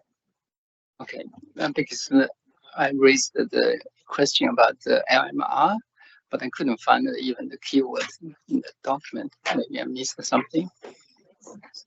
Is that there? I said, so anyway, so that's fine. So we don't need to go through all the detail there. So, so in conclusion, so this after the public exhibition, so we don't change anything. Is that the conclusion? Yeah, we don't change this. Through you, Chair, after reviewing all submissions, it was determined that the current proposal, so with the proposal that was placed on exhibition, had sufficient strategic and site-specific merit to warrant not having any amendments, having reviewed the concerns that were raised by the community through the submissions. Okay. So the second question, so you have heard 3 speakers against this proposal. Are you comfortable? So you have addressed all their concerns? I'm happy to take that lead on that one, Mr. Chair. So we took down a few key notes of their concerns. So with the first and second speaker, their concerns were very similar. It seemed like they shared the concerns about being retained within the Foreshore Scenic Protection Area, the FSPA for short. With the first speaker in particular, we did identify their submission, which provided his property address, and we were able to ascertain that the property is currently located within the FSPA and is proposed to be retained, in particular in the semi-naturalistic river edge character area, which means that they are directly located on the waterfront, albeit we recognize that whilst the property currently does not or may not have use due to planted trees in a council's reserve, it does not mean that the property does not contribute to the scenic values of the river, especially when viewed from the river, because that was one of the criteria. With the concern about not being able to access exempt and compliant development, the FSPA overlay itself has no impact on accessibility to the exempt and compliant development pathway. So the code step explicitly does not include the FSPA as one of the site or environmental constraints which would limit the application of the exempt and compliant step. So I believe that addresses the majority of the first and second speaker's concerns. In relation to the final and third speaker, it was primarily about biodiversity and green corridor controls, I believe. Specific to that, the methodology for how the LEP terrestrial biodiversity mapping was developed, that is provided as attachment 17 to the planning proposal report. The methodology was reported to the state government, which is the Department of Planning, and they had reviewed the methodology and endorsed its content, which led to their gateway determination that allowed the mapping to be publicly exhibited. So there is a misconception to think that the biodiversity layer is comprised solely of trees. That is not the case. We know that terrestrial biodiversity refers to all things grown on land. So this may also include grasses, bushes, as well as shrubs. So it's not just isolated to tree canopy. And that the mapping actually comprises features including areas of known threatened species, threatened ecological communities, as well as existing native vegetation, but it is not exclusive to native vegetation as detailed by the methodology prepared by our qualified ecologists. The other item that the speaker raised was in relation to green corridors. Green corridor is a separate control that is located in the DCP. The intent of the Green Corridor is to create a network of corridors that links up existing habitats so that animals will have a way of crossing and traversing around the LGA without going onto roads and streets where people where the built environment dominates. And the requirement for the Green Corridor is for 50% of new planting to be native vegetation. Obviously, this requirement does exclude turfed lawn because we recognise that lawn cannot be native. So any new planting that is proposed, we're asking for 50% of that to be provided as native within the Green Corridor areas. Thank you. So thank you. So if I want to object to this one, so when can I make a speech? Yeah. I finished the question.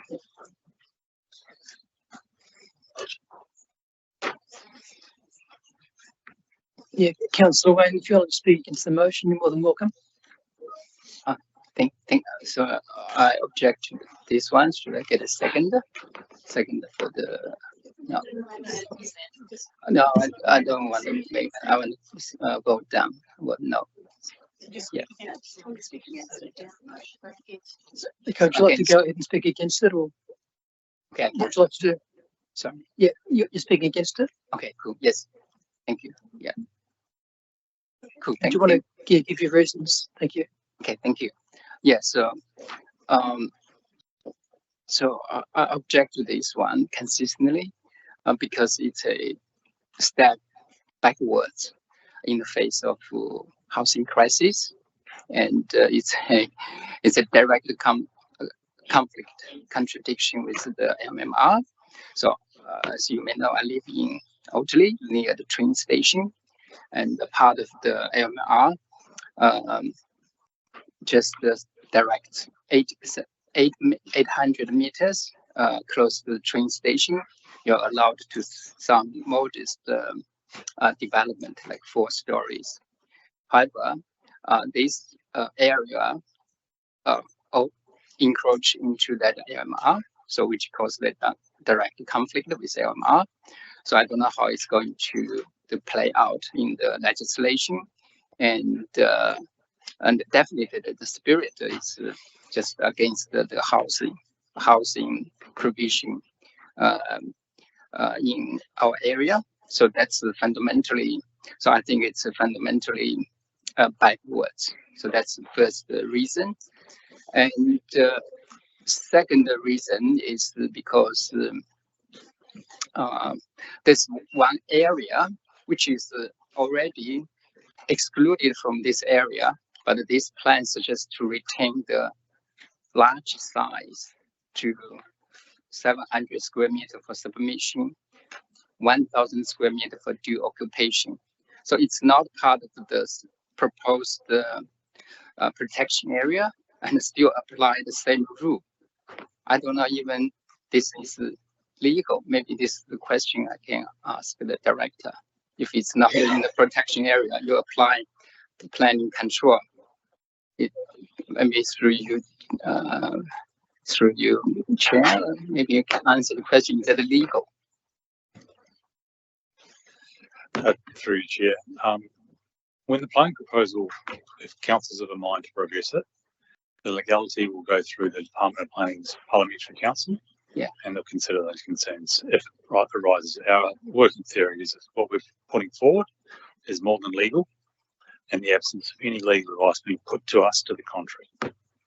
So I get follow up. In other words, why don't we just include that area in the protection zone?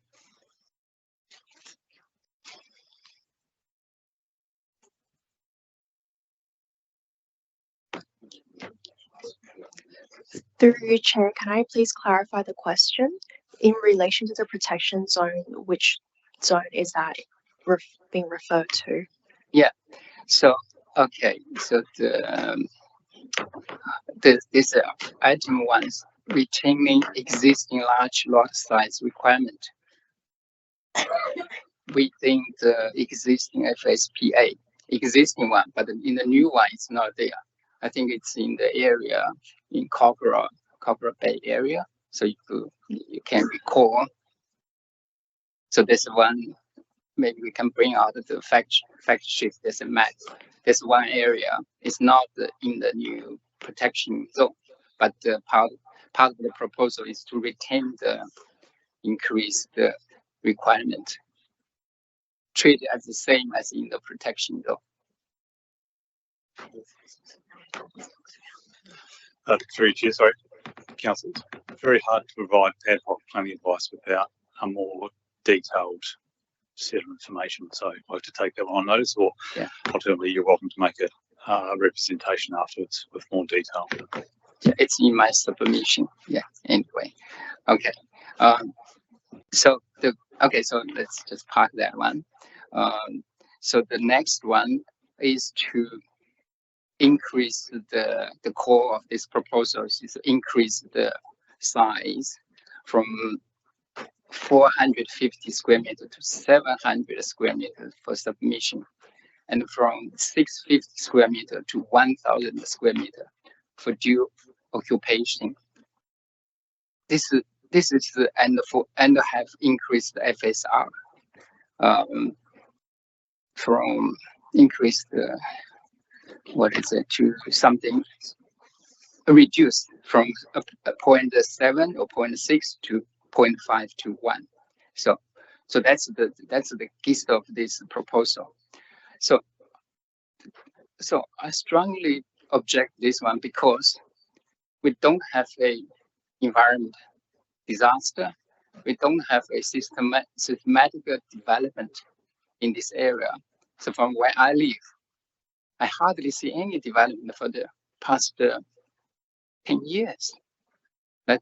So why do we need to make it even harder for people to downsize, for the young people to move in to my area? So that's beyond common sense. So, and lastly about the diversity.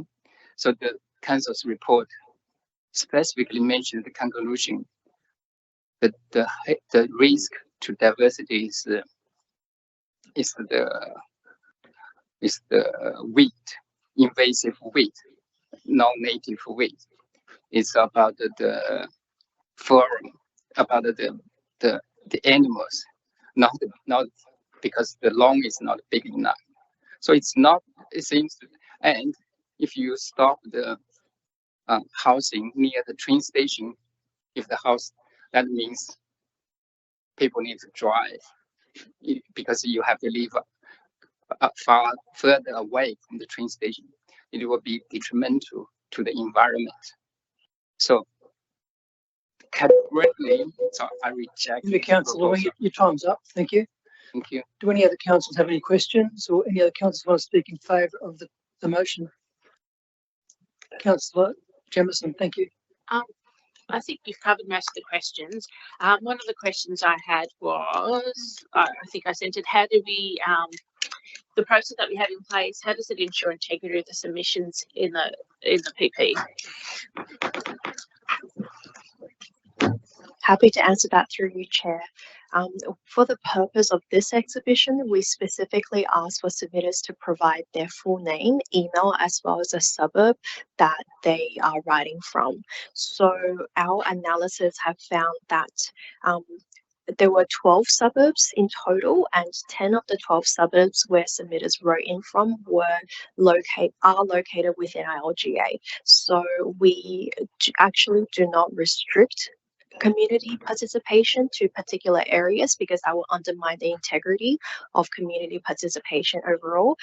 So we do have it open to all community members, interested stakeholders, including those outside the LGA. However, for this particular set of public engagement, what we had done is that we had written to every single landowner within the affected areas and invited their comments to ensure that the targeted attention is given to these proposed controls.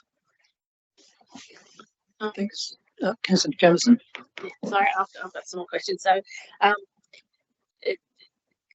how long has it taken? It's taken years. From what I remember, it's taken years. It's taken me a very long time to understand it. I know there was workshops, there was things that we went round through, and actually, maybe Councillor Wayne can help me with that. Is I understood you were part of it, and until now, this is the first time I've heard that you're actually against this biodiversity. So I guess why would that be now? I mean, this is worked hours and hours of work, and then we suddenly got this ad hoc sort of comments that are coming through. Maybe you could help explain that. Yeah, look, Councillor Wang's had his time, I think. So, anybody else want to speak in favour of the motion? I'd like to speak for the motion if I can, Mr. Chair. I would just like to say thank you to the staff. I know this has been years of a lot of work and a lot of iterations, and I think this is a really good example of where this council has really listened to the community consultation and taken on board that feedback. I think it was in 2022, perhaps, where there was over 400 submissions on the earlier proposals, and this council has listened to that feedback, and it is also been informed by the technical studies, the foreshore study, as well as the biodiversity study. And it's been a really thorough and proper process where we've taken those findings. The staff have amended the recommendation based on the views of the community and the technical studies, and taken that back out to the community for another set of consultation, which is where we're at now. And we're at the really pointy end of this really long process. And I think this is a body of work that this council should be really proud of. And it is going to protect our environment, which we know is going to be under continued threat through greater development that will be taking place. And we need to do whatever we can to put protections in place where we can to protect the reasons that people love living in Georges River. And I think that really is the crux of what this planning proposal is about. So I say congratulations to the staff on many years of excellent work, and I'm definitely voting in support of this planning proposal. Thanks, Mayor Borg. Do any other councillors have any comments or questions? Councillor Lansbury. Thanks, Mr. Chair. I too support this proposal, and I would just sort of caution anybody to drive over Tom Ugley's Bridge and have a look at the difference between our foreshore on Georges Riverside as opposed to the Sutherland Shire, which is completely built out. And it's one of the things that we were very conscious of back in the good old days of Cogra, of not building it out. And if the LMR was to come to the foreshore, that's what we'd have. We'd have a reflection of the southern side of Georges River all the way down there, probably near your place too, Councillor Wang. But can I just ask a question, if that's right? Going back to two of the speakers that we had here tonight, the ones that were here in person, I believe, were speaking about a similar location. Have one of them, because I went through the submissions, one of them actually requested a site visit to discuss their concerns. And I'm just curious if that was able to be facilitated, or if there was a level of engagement with them, because I think it was the first speaker expressed a lot of concerns that would affect their property directly. And I'm just wondering if a level of engagement was facilitated to allay some of their concerns. So I guess first of all, detailed site investigations it was undertaken when the foreshore study was being prepared. Our consultants actually walked every single street within the study area, and that's how they came to define the outcomes of the foreshore study, which are the different character areas. Throughout the consultation process, the number was open in that anyone can call straight through to the strategic planning team to discuss their individual concerns about their property, and as well as they could make one-on-one appointments to talk about everything that could possibly impact their property as a result of the proposal. So we did have very good take-up of residents coming to speak to us, and the vast majority, after they had their appointment, they did not make a submission, because we assumed they were happy with the advice that we had provided in relation to the planning controls. So we are happy to speak to anyone who is interested, who would like to discuss their concerns. But I will have to go back and double check whether or not the first speaker did engage with us on that offer. Thanks, Councillor Lansbury. Anybody else with a quick question or comment, or does anyone want to speak in favour of the motion? Can I just ask? Thank you. Sure. the information that was sent out to residents, some of the feedback that I got was that it was quite complicated for them to understand. Was that information sent out to residents who are non-English speaking, or was it all just impure? It was just all English. The letters that went out to residents. Through you, Chair, yes, all the letters were in English, and that at the bottom of every letter, as part of our letterhead, we do have the translation services numbers provided. Thank you. Anyone else with a comment, question, or want to speak in favour of the recommendation? Councillor Ellison, thanks. Through you, Chair. I'd just like to say, yes, I'm very supportive of this, of course, which you all know. We talk about balance. There's no balance. There's just more take, and it's not acceptable. That's all I have to say. Thank you. Thanks, Councillor Ellison. Anybody else like to speak? Okay, look, I'd like to put my thanks to the staff and director on record. Thanks. I know Ms. Quinn and I spoke about 6 years ago in 2020, speaking as a resident to the staff, and staff were very helpful then, and it's continued to this point. So I really appreciate it. Look, I'll put it to the vote, and can we go around the room, please? Madam Mayor. 4. Councillor Marnie. 4. Councillor Allison. 4. Councillor Ancelotti. 4. Councillor Arthur. 4. Councillor Demoski. 4. Councillor Hayes. 4. Councillor Jamison. 4. Councillor Lansbury. 4. Councillor Liu. 4. Councillor Maud. 4. Councillor Pun. 4. Mr Deputy Mayor. Councillor Wang. Against. That's 13 votes for, 1 against. Thank you. I declare that carried.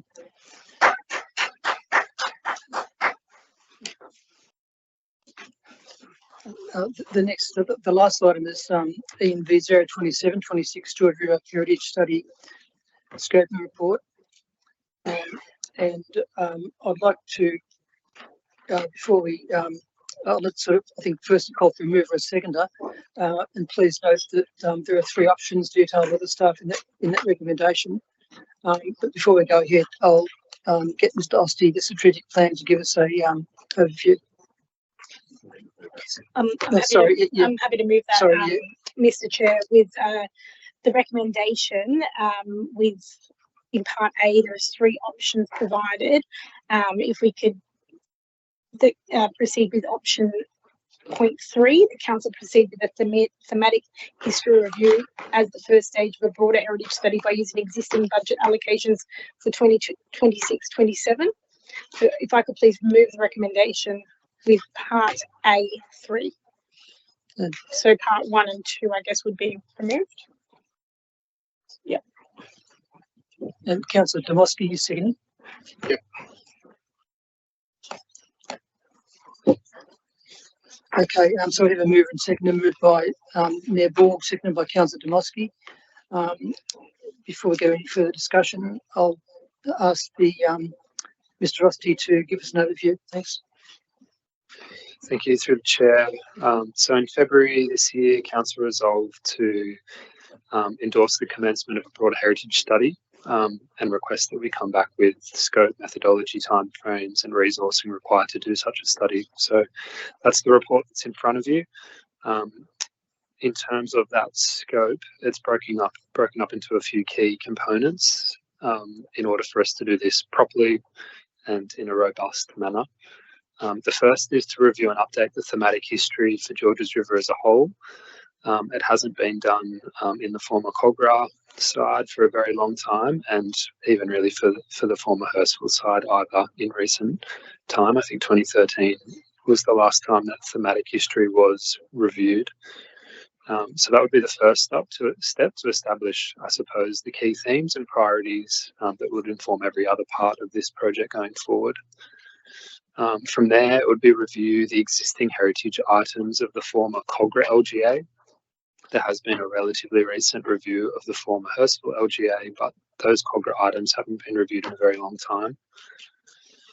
The next would be identifying potential new heritage items across the entirety of the LGA, which would include going out to the community and seeking nominations. And then finally, an Aboriginal heritage study and management strategy is also an important component of heritage, not just colonial and European heritage, but Aboriginal heritage as well. I draw your attention to the timeframes and resourcing part of the report, which I think is paragraph 42. That breaks down those key study components, the timeframe for each, the indicative target financial years where that work would occur, and the estimated cost, as best as we can sort of estimate at this stage in time. As you'll note, we're only talking about the estimated cost of part one of the overall study, and as we come back to council, if this is endorsed, as we come back to council for each subsequent section, we'll indicate their updated timeframes and costing and resourcing as required, noting that you really need to start with the themes at the start to understand where to from there. Thank you. So the current recommendation is for option A. Number 3, council proceed with thematic history review as first stage for a broader heritage study by using the budget allocation for 26-27. Are there any questions or comments on that option?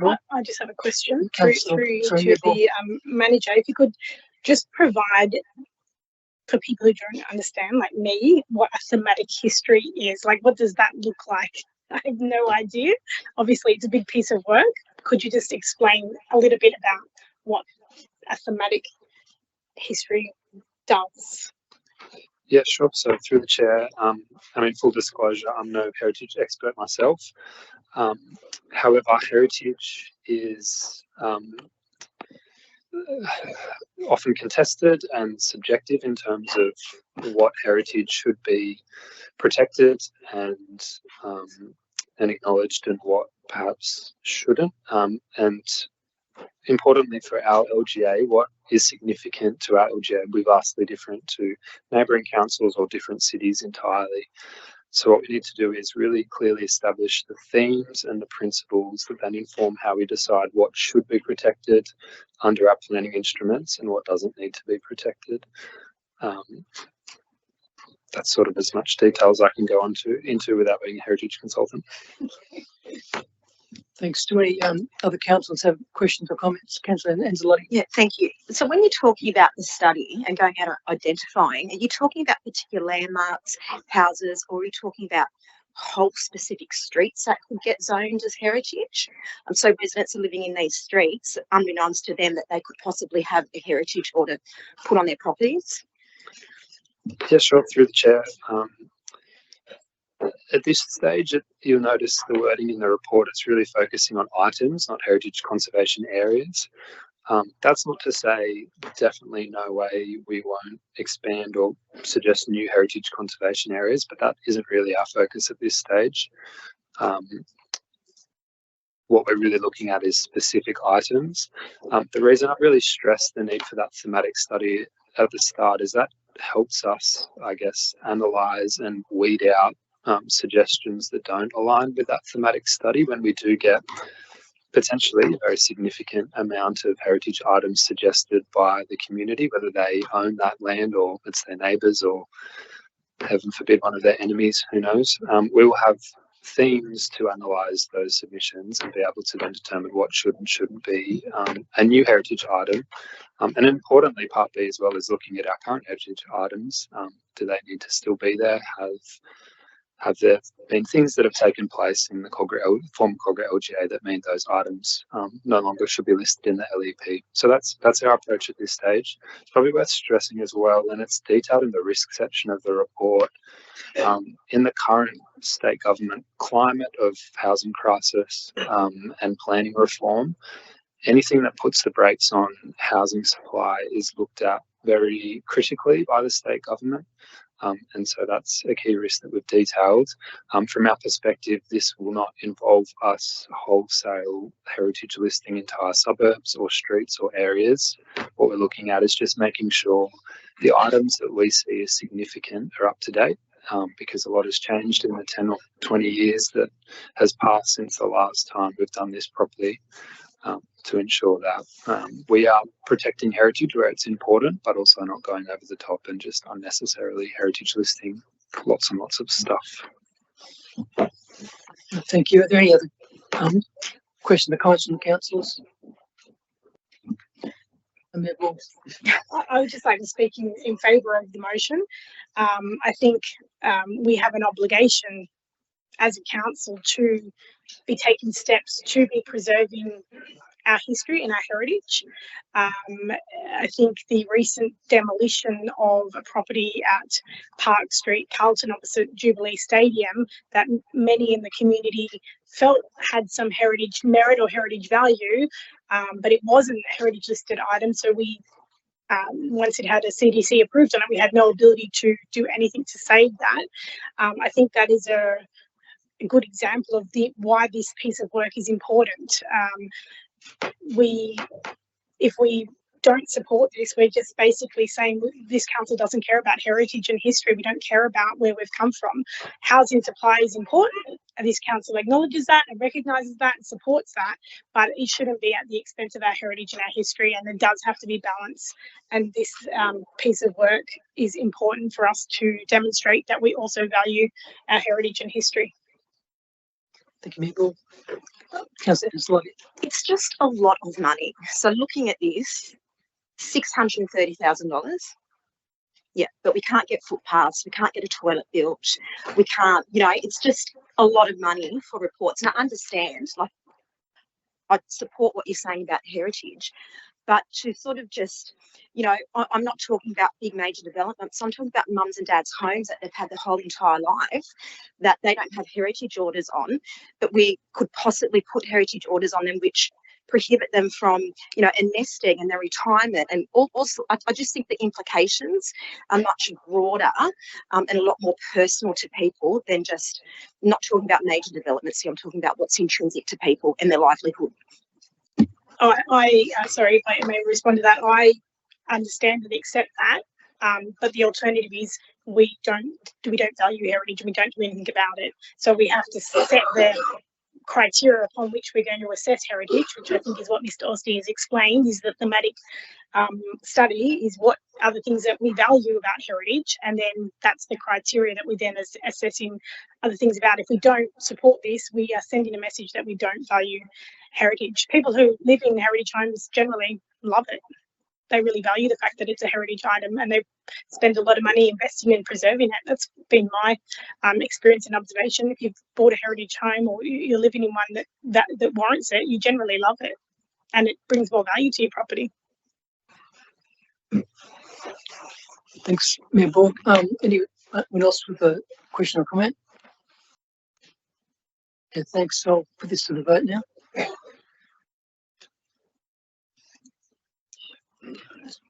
Just call for the vote. Oh, sorry. Yeah. Okay. All those in favour of this report, please say aye. Aye. Anyone against? I've got that carried. Thank you.